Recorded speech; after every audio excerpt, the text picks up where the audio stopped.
প্ৰিয় দৰ্শক, মই বৰ্তমান উপস্থিত আছো লখিমপুৰ জিলাৰ এঙাখোৱা চাৰিআলি অন্তৰ্গত ঢকুৱাখনীয়া গাঁও। মই ঢকুৱাখনীয়া গাঁৱত আজি নাজিৰ আলী ছাৰৰ ঘৰত উপস্থিত আছো। পানীগাঁও উচ্চতৰ মাধ্যমিক বিদ্যালয়ত তেখেত শিক্ষকতা কৰে। আজি এই ঈদ উজ জোহাৰ উপলক্ষে ছাৰৰ পৰা গোটেই বিশ্ববাসী ছাৰে কি বাৰ্তা দিব বিচাৰে ছাৰৰ পৰা মই জানিব বিচাৰিম। নমস্কাৰ ছাৰ। NEV20 ফালৰ পৰা আপোনাক মই আন্তৰিকতা জ্ঞাপন কৰিলোঁ। ধন্যবাদ ছাৰ। আপুনি কি ক'ব বিচাৰে?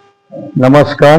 NEV24 চেনেলৰ কৰ্মকৰ্তাসকললৈ মোৰ প্ৰথমে নমস্কাৰ থাকিল। আৰু আজি পবিত্ৰ ঈদ উজ জোহাৰ উপলক্ষে মোৰ ঘৰত মোৰ প্ৰাক্তন ছাত্ৰ শৰৎ দত্ত ইতিমধ্যে আহি মোৰ ঘৰত বাসগৃহত উপস্থিত হৈছেহি।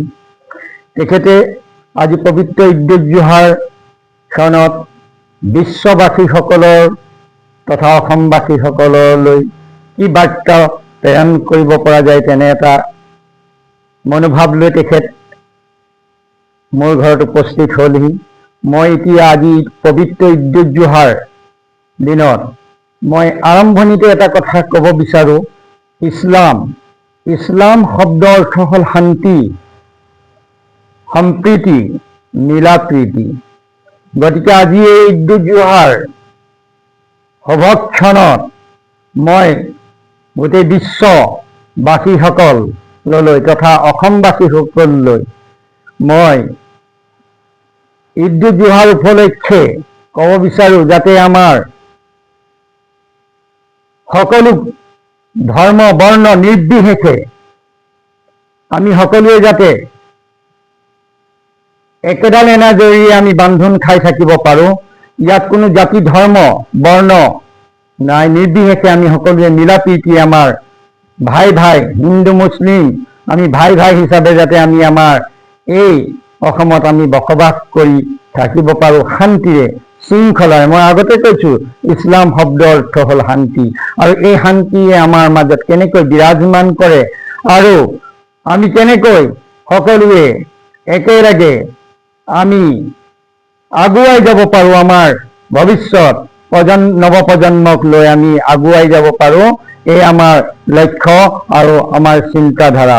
আজি আমাৰ এই শুভক্ষণত আমি আমাৰ প্ৰত্যেক বছৰে আমাৰ ঈদৰ যেতিয়া নামাজ পঢ়োৱা হয়, এই নামাজ পঢ়িলে আমাৰ যিজন ইমাম বুলি কোৱা হয়, তেওঁ নামাজৰ শেষত সকলোৰ কাৰণে বিশ্ববাসীসকলৰ কাৰণে দোৱা কৰে যাতে হে আল্লাহ, হে প্ৰভু, হে গড, যিয়ে নকওক লাগে আমি সেই সম্বোধন ধৰি আমি ভগৱানৰ ওচৰত আল্লাহৰ ওচৰত আমি প্ৰাৰ্থনা কৰোঁ যাতে আমি সকলোৱে যাতে মিলা প্ৰীতি আমাৰ এই বৈচিত্ৰ্যময় অসমখনত আমি সকলোৱে মিলি জুলি থাকিব পাৰোঁ, আৰু সকলোকে যাতে আমাক কি কৰে ভগৱানে সুস্বাস্থ্যৰে আমাক যাতে এই পৃথিৱীত আমাক জীয়াই থাকিবলৈ শক্তি দিয়ে।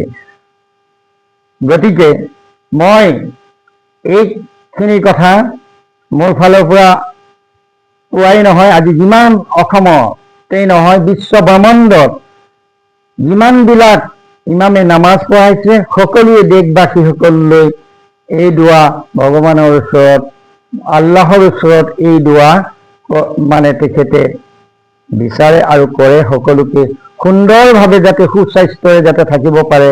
আৰু আমাৰ অসমত যেতিয়া আমি আছোঁ ইয়াৰে জলবায়ু খাই আমি ডাঙৰ দীঘল হৈছোঁ।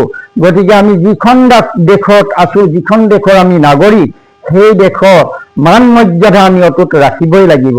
এয়া আমাৰ নাগৰিকসকলৰ দায়িত্ব আৰু কৰ্তব্যবোধৰ ভিতৰত পৰে। গতিকে আমাৰ মাননীয় মুখ্যমন্ত্ৰী শ্ৰীযুত হিমন্ত বিশ্ব শৰ্মা দেৱে আমাক যি আদেশ দিছিলে সেইখিনি আমাৰ মুছলমান সমাজেও সেইখিনি মানি লৈছিল। অলৰেডি হিলাল কমিটিয়েও ইয়াক মানি ল'বলৈ বাধ্য হৈছিল আৰু কৈছিল যে এইবাৰ আমাৰ মাননীয় মুখ্যমন্ত্ৰী হিমন্ত বিশ্ব শৰ্মা দেৱে যিখিনি ভাবিছে আৰু যেনেধৰণে তেখেতে কৈছে তেনেধৰণে যদি আমি কৰিব পাৰো বা চলিব পাৰো তেতিয়াহ'লে তেখেতৰ মান মৰ্যাদা অটুট ৰখা হ'ব আৰু আমাৰ দেশখনকো আমি সুৰক্ষা ৰাখিব পাৰিম। আমাৰ যিবিলাক মানে অসুবিধাজনিত অঞ্চল আছিল সেইবিলাক যাতে এটা পুনৰ এই নামাজৰ উচিলাই এই উদ্যোগ গৃহৰ উচিলাই যাতে শান্তি কঢ়িয়াই আনে, সমগ্ৰ বিশ্ব ব্ৰহ্মাণ্ডতে যাতে শান্তি বিৰাজ কৰে আৰু সকলোৱে যাতে শান্তিপূৰ্ণ হিচাপে বসবাস কৰিব পাৰে, ইয়াকে মই ক'লো মোৰ ফালৰ পৰা। ধন্যবাদ ছাৰ, আপুনি আমাক সময় দিয়াৰ বাবে আপোনালৈ অশেষ ধন্যবাদ। আমাৰ অনুষ্ঠান আজি ইমানত সামৰিছোঁ।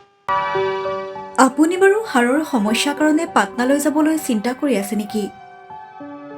এতিয়া আৰু চিন্তা নাই।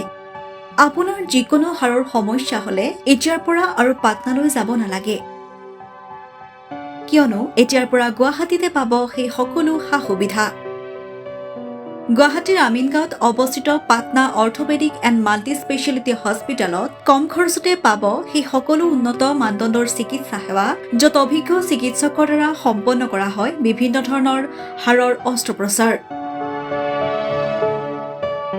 বৰ্তমানলৈকে ৩,০০০তকৈও অধিক ৰোগী সুস্থ হৈছে।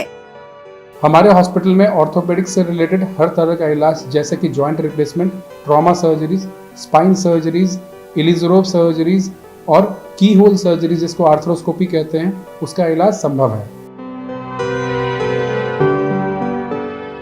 উন্নত মানদণ্ডৰ সা সুবিধা থকা হস্পিটেলখনত আছে ৩টাকৈ VIP ৰুম, 11টা কেবিন, জেনেৰেল ৱাৰ্ডত আছে 12খনকৈ বিচনা তথা 7খনকৈ বিচনাযুক্ত ICU। তাৰোপৰি এই হস্পিটেলখনৰ ভিতৰতে আছে ফাৰ্মাচীৰো সা সুবিধা।